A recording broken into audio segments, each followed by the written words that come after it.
Bueno, me va a quedar la clase media empezadita, pero no importa. Volvemos para que quede toda la clase empezada, para los chicos que no pudieron conectarse y quieran verla en Classroom. Según los ángulos, los triángulos se clasifican en rectángulo, que tiene un ángulo recto, obtusángulo, que tiene un ángulo obtuso, o sea, mayor de 90 grados, y los acutángulos, que tienen tres ángulos menores a 90 grados. Y recordamos que la suma de los ángulos interiores de un triángulo son 180 grados. 2. Según la medida de los lados.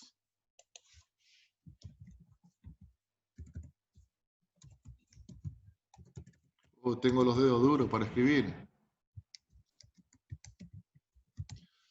Según la medida de los lados. Si ese triángulo tenía los tres lados iguales, ¿cómo se llamaba?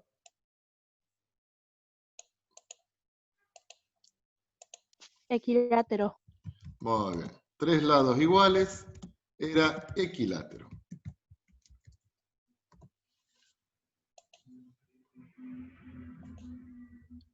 Si teníamos dos lados iguales y uno desigual, isósceles. Isósceles.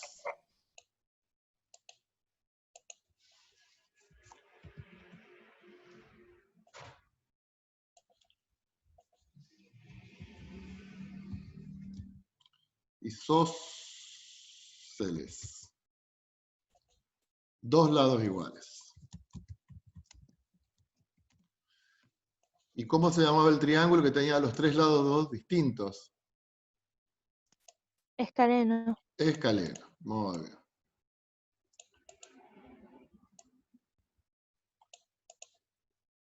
Los escalenos.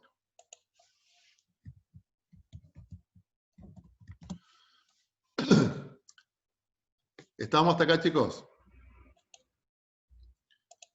Vamos a hacer un repaso de triángulos rectángulos. De triángulos rectángulos.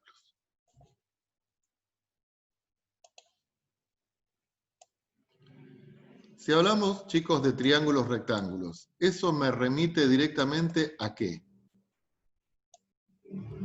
Pitágoras. Muy bien. Entonces, marcamos que este ángulo es recto. A esto le ponemos A este lado le ponemos B, a este lado le ponemos C. Y sabemos que los triángulos rectángulos son los únicos triángulos que los lados tienen un nombre en particular. En este triángulo, este es un lado, este es un lado, este es un lado. Acá este es un lado, este es un lado, este es un lado. Pero en los triángulos rectángulos, esos lados tienen nombre en particular. ¿Cómo se llamaban los lados de un triángulo rectángulo? Catetos. ¿Cuáles son los catetos? Los que conforman el Mayor y ángulo. menor. Exactamente, esa es la definición de los catetos. Los que conforman el ángulo recto. Entonces por ahí uno tiene la costumbre de decir cateto mayor, cateto menor. Bueno, no importa eso. Son catetos. Los catetos son los lados que conforman el ángulo recto, que por lo general le ponemos A y B. Cateto A, cateto B. ¿Y cómo se llamaba el cateto que está enfrentado al ángulo recto? Hipotenusa. Hipotenusa. Hipotenusa. O sea, la hipotenusa es un cateto que está opuesto al ángulo recto. Un lado que está opuesto al ángulo recto. Esa vendría a ser un poco la definición de hipotenusa. Es el lado opuesto al ángulo recto.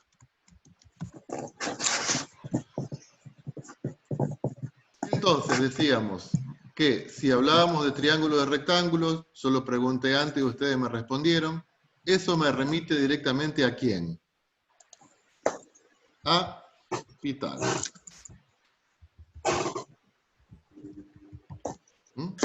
El triángulo rectángulo me remite directamente al teorema de Pitágoras.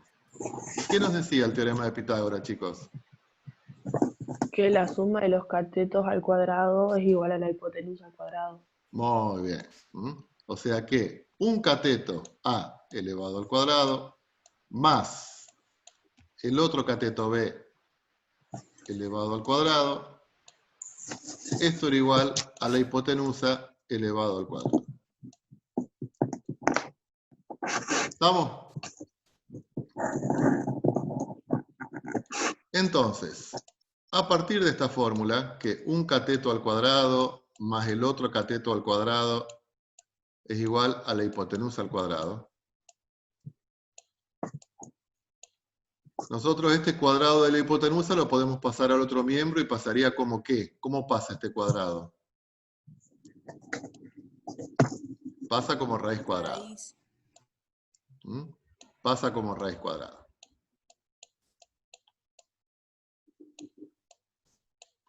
Entonces, otra forma de expresar el teorema de Pitágoras es diciendo que la hipotenusa es igual a la raíz cuadrada de la suma de los cuadrados de los catetos. ¿Mm? Entonces, ustedes acá pueden decir, bueno, si acá tengo una raíz y acá tengo un cuadrado, puedo simplificar. ¿Eso es posible, chicos, simplificar la raíz con los cuadrados? No, porque hay suma. Perfecto.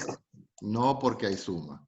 Y la radicación no era distributiva respecto a la suma. Entonces no se puede simplificar porque la radicación no es distributiva respecto a la suma. ¿Mm? De acá pueden surgir otras fórmulas.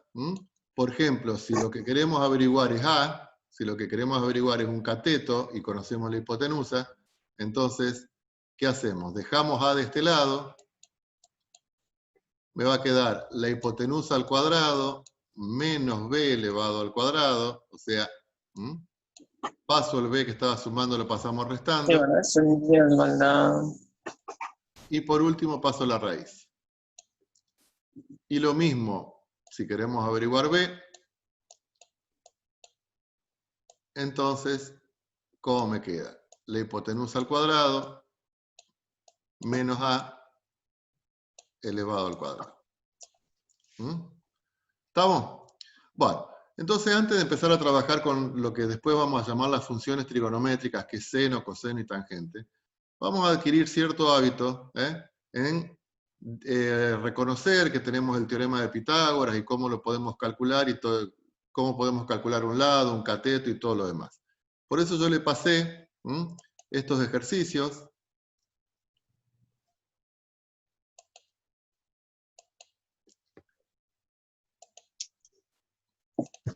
Que es un poquito lo que vamos a trabajar ahora.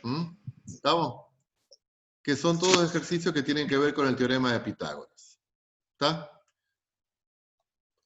Bueno, vamos a arrancar con el primero. Hallar las medidas de las diagonales de un rectángulo de 24 centímetros de base y 18 centímetros de altura. Entonces lo primero que dicen ustedes, bueno, pero arrancamos con el teorema de Pitágoras y no tenemos un triángulo rectángulo. Bueno, pero hay que buscarlo el triángulo rectángulo. ¿Estamos? Entonces, nosotros tenemos un rectángulo.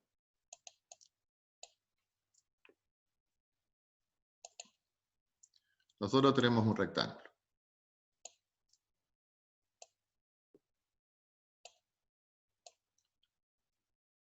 Ese rectángulo tiene una base de 24 centímetros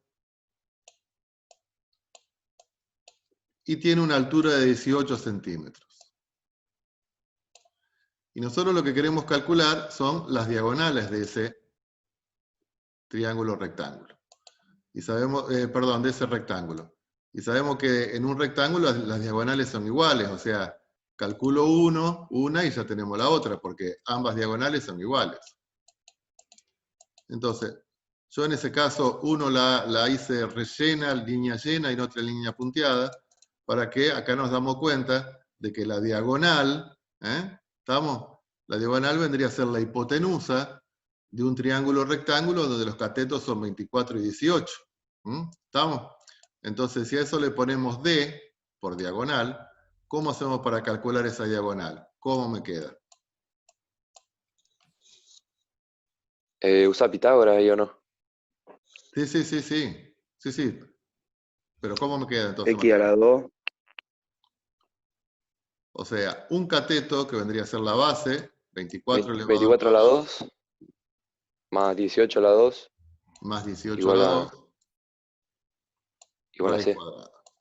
Entonces agarramos la calculadora y vamos a tratar de hacer toda esta operación de una. Entonces, ustedes van a apretar la tecla de raíz en la calculadora, van a poner un paréntesis, van a poner 24 a la 2 más 18 a la 2 al cuadrado, cierro paréntesis, igual. 30. ¿30 chanta? Sí. ¿30? 30. ¿Estamos? ¿Eso qué quiere decir? Que 18 al cuadrado más 24 al cuadrado, ¿a qué es igual? A 30 al cuadrado, ¿no es cierto? Al 30 al cuadrado. Entonces vamos a decir que esto no forma parte del problema. El problema ya terminó acá. Pero los números que verifican esta propiedad, el 18, el 24 y el 30, conforman lo que se llama una terna pitagórica. Esto es una terna pitagórica.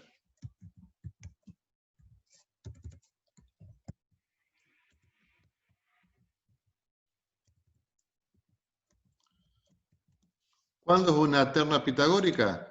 Cuando dos números elevado al cuadrado es igual al cuadrado de otro. ¿Qué otra terna pitagórica conocen ustedes, chicos?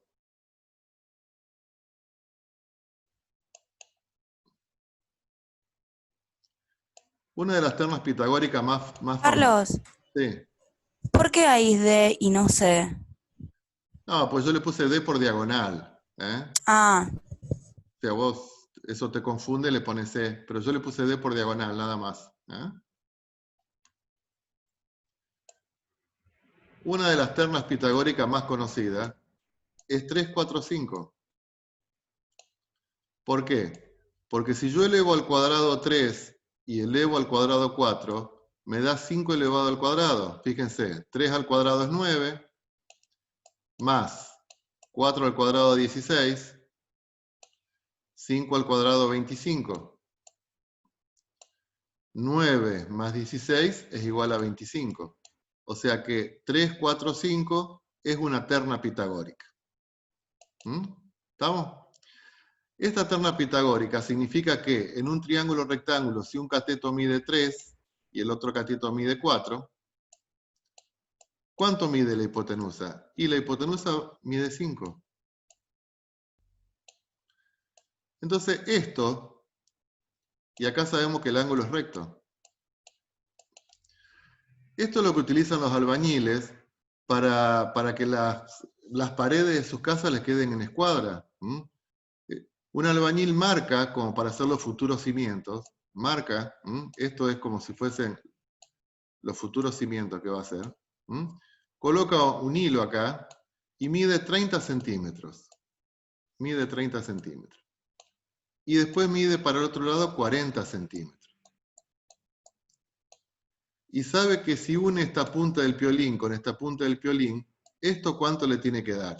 Esto le tiene que dar 50 centímetros.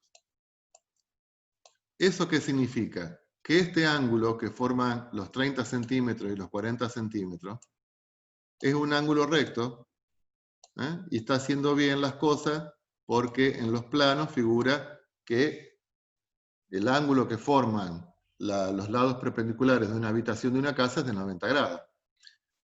Obviamente que el albañil no sabe que está aplicando intuitivamente el teorema de Pitágoras. ¿Estamos?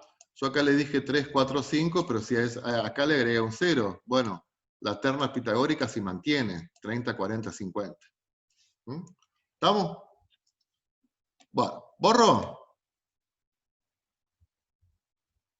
Sí. sí. Bueno. Vamos al problema 2. Y ahora ya vamos a complicar un poquito. Una antena de televisión de 82 metros de altura está sostenida al piso por tensores de alambres atados a estacas a ambos lados de la antena y a 21 metros del pie de la antena. Entonces, siempre que tengamos un problema geométrico, como esto que estamos trabajando, siempre vamos a hacer un dibujito, un croquis explicativo. Entonces, bueno, a ver, ¿qué me está diciendo esto? Tenemos una antena. Las antenas están en el piso clavadas, ¿no es cierto? Entonces lo primero que hacemos es una línea horizontal diciendo que ahí está el piso. Y para estar indicando de que ese es el piso, hacemos como unas liñitas horizontales, en diagonal, diciendo, bueno, eso puede ser un pastito, puede ser un parqué, pero este es el piso. ¿Está? Entonces, la antena de 82 metros está sostenida al piso. Entonces uno acá dibuja una antena como puede. Dibujamos una antena de televisión. Puede ser derecha, puede ser torcida. No me interesa. Bueno, esta es la antena de televisión. Por lo general son de hierro. Se llama en forma reticulada. Y yo por lo general hago un dibujito como para darle cierta realidad a lo que estamos haciendo. Acá tenemos la antena de televisión. ¿Sí? ¿Cuánto mide esa antena de televisión? 82 metros. Entonces vamos a indicar que la altura de esa antena de televisión, o sea, desde el piso hasta el extremo, ahí tenemos 82 metros.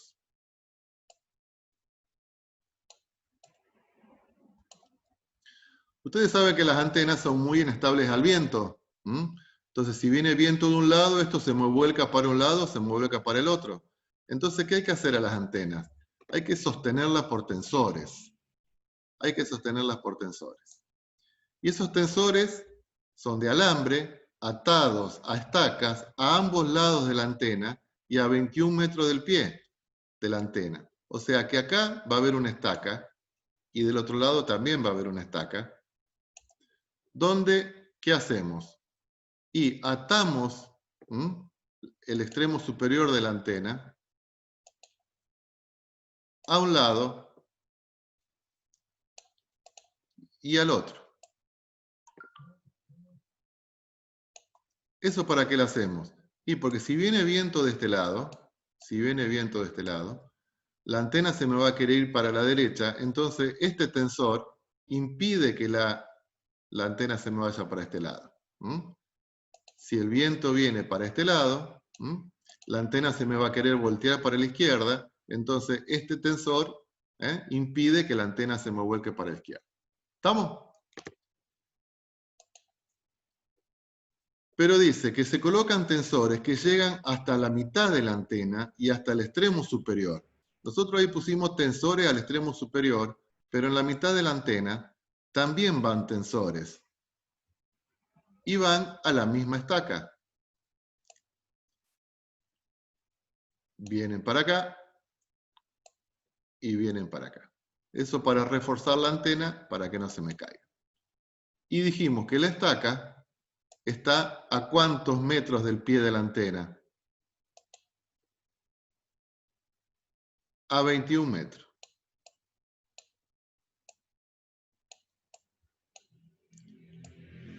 ¿Estamos? Supongamos, bueno, yo acá lo hice muy ancho esto, pero que esta anchura es insignificante. ¿Estamos? Entonces lo que tenemos que calcular acá es cuántos metros de alambre son necesarios. ¿Cuántos metros de alambre son necesarios? ¿Estamos? Entonces, ¿cómo hacemos para calcular cuántos metros de alambre? O sea, primero lo hacemos de un lado y del otro, y después lo multiplicamos por 2. O sea, no hace falta calcular esta medida, sino que vamos a calcular esta medida, que le vamos a poner L1, vamos a calcular esta longitud de tensor, que le vamos a poner L2, y después lo multiplicamos por 2 y lo sumamos. ¿Estamos?